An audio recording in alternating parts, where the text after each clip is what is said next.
Jaime here, back at it again with a brand new video, and in this video I'm going to share with you the 3 daily habits, the 3 things you need to be doing every single day if you want to become a top earning digital marketer. And these are 3 things that I've personally done constantly for almost 2 years at this point that have allowed me to become the digital marketer that I am today, generating over $45,000 profit every single month. Now, I don't say that to brag, I say that because I truly believe that with the right action plan and taking the necessary and right action every single day, you too can get to that point. So if you want to know what those right action steps are and what you need to be doing every single day, all you're going to do is keep on watching.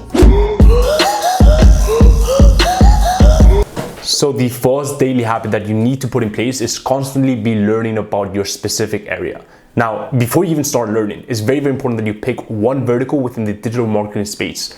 The reason why I say that is because the digital marketing space can be overwhelming. You've got email marketing, you've got Google ads, you've got Facebook ads, you've got Snapchat ads, you've got CRO, you've got chatbots, you've got sales funnels, you've got so many different verticals that you can go down to. And the easiest thing to do is get very overwhelmed before you start, because you keep hearing all these terms and maybe you go down various verticals, every single week, right? But you don't really go too deep into them to really become an expert and charge big money for it. So the first thing that you want to make sure you do is you want to pick your vertical. Let's say that, for example, you pick a paid ad engine, for example, Facebook ads or Google ads. Now, for any paid ad service, there's 2 components. The first one is the targeting, the data side of things, right? The media buying, placing ads on Facebook, determining the audiences that you want to target that ad to, determining the conversion event.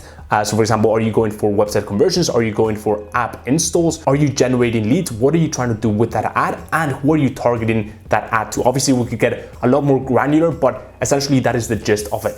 Now, the second component is the creative component. So we've got the ad copy, the words that you write for a specific ad, and the creative asset that you use for the ad, whether that be images or videos. That is also the precise way that I want you to break up your learning. And the reason why I say that is because the data side of things, the targeting side of things, obviously you really want to know the foundations. You really want to get a mentor that teaches you those foundations. But Facebook is constantly making changes and rolling out new features for that side of things. And so on top of the mentoring to learn the foundations, what you want to do is you want to join free Facebook communities. Like, for example, I've got a free Facebook community called the Client Closers, little plug, but in there, among a myriad of other topics, we talk about new changes to the algorithm, new features, etc., etc. So you want to join those communities, those forums that are going to allow you to stay up to date as to what is happening when it comes to that specific service. Now, the second component, as I mentioned, is the creative component. So that is mainly the copy and the video and image component. Now, for the copy to become a top earning digital marketer, you need to become a really good copywriter. And copywriting simply boils down to writing words that sell. And so the first type of resource that I recommend you guys check out are books, right? They are very inexpensive, but the key is choosing the right books, right? So I recommend you pick up books on influence, human psychology, and sales psychology. There are great books like Influence, Made to Stick, and Cash Advertising, among many, many others that I recommend you guys check out for learning copy. The second thing that you want to do if you want to get good with copy is you want to practice a lot. So you want to write a lot of copy. It is way easier to practice your copy than to practice your Facebook ad skills, because when you're starting out, you probably don't have many clients. And so it's very, very hard to actually practice your Facebook ad skills, go into an ads manager, try the targeting,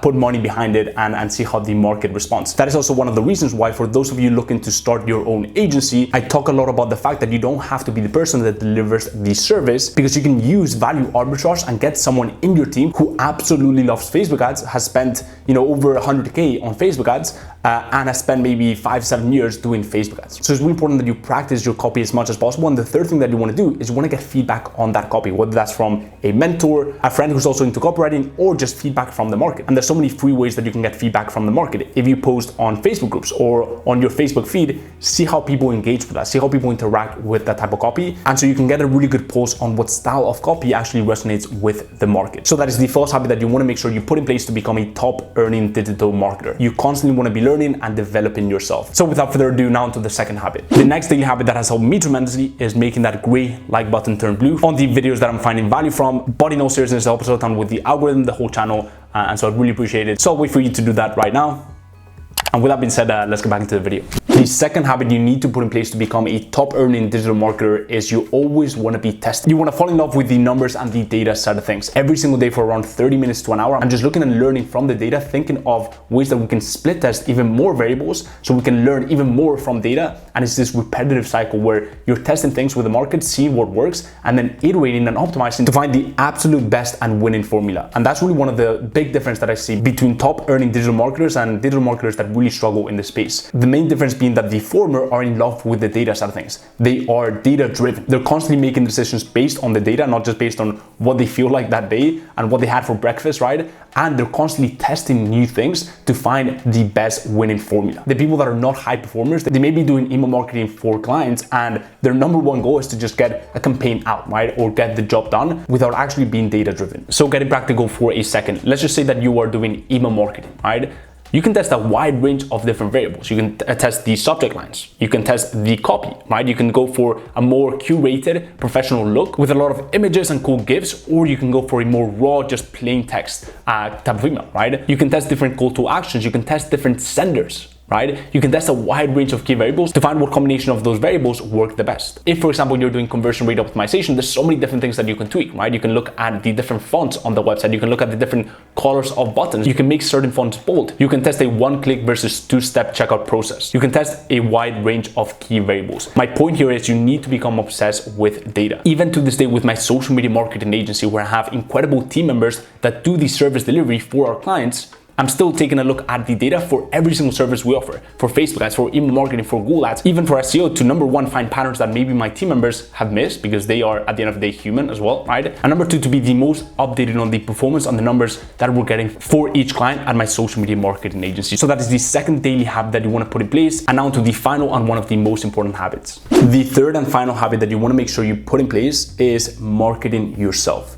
There's two ways that you can go about this. Number one is inbound and number two is outbound. Let's start with the second one. Outbound selling is basically going to strangers, going to the market and saying how incredibly good you are at this service so that they hire you for that specific service. That is the main way that most agencies and most service providers get their clients. They go straight to the market, they go to brands that they would love to work with, and they may go ahead and pitch a sales call so that they can sell them on their services. Now, for that specific method, what I recommend is you want to get clear on the specific group of people that you serve. So what is your niche? And once you've done that, then you want to get crystal clear on where are these people hanging out. If you're servicing e-commerce clients within the tech space, then you're probably much better off reaching out to them on LinkedIn or social media, right? Or email even, than cold calling, because they spend most of their time online. They're running an online business. They love tech. They're probably very comfortable jumping on Zoom calls. In fact, they probably have a lot of people working remotely that they've never ever met for their business. And so you probably don't need that face-to-face interaction. Once you've understood where they're hanging out, you want to pick 2 to 3 outreach methods that best suit your strengths. If you're great on video, you might want to double down on video outreach. If you're great on copy and writing,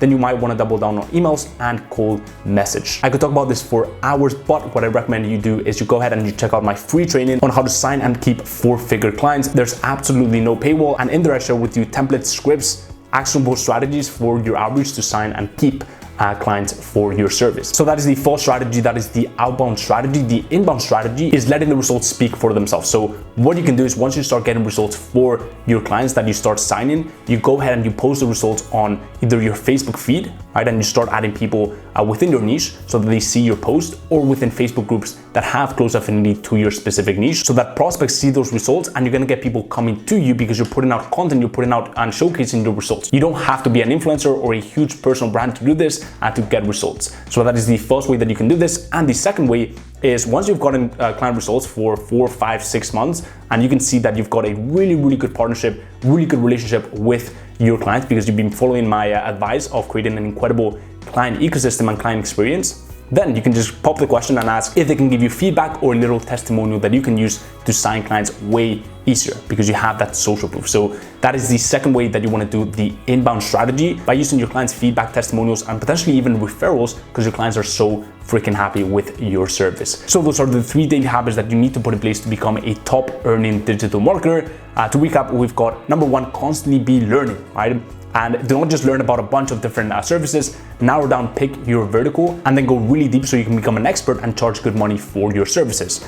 Number 2 is always be looking at the data and always be testing. Let the data be your biggest teacher. And number 3 is market yourself daily. You can be the best at something, but if you're not telling people about it, if you're not screaming about it from the mountaintop, then you're not going to be highly paid for it. Because at the end of the day, money follows attention. So that is that for this video. If you guys enjoyed it, go ahead and smash the like button. It helps out a ton with the algorithm and I'd really appreciate it. And if you haven't subbed to my channel, there's so much content coming out on marketing, entrepreneurship, personal finance, and a ton of other really cool topics. So if you don't want to miss my next video, go ahead and sub to my channel and hit the little bell icon so you never miss an update. And as always, hope everything's going well in your journey, and I will see you in the next one. Peace.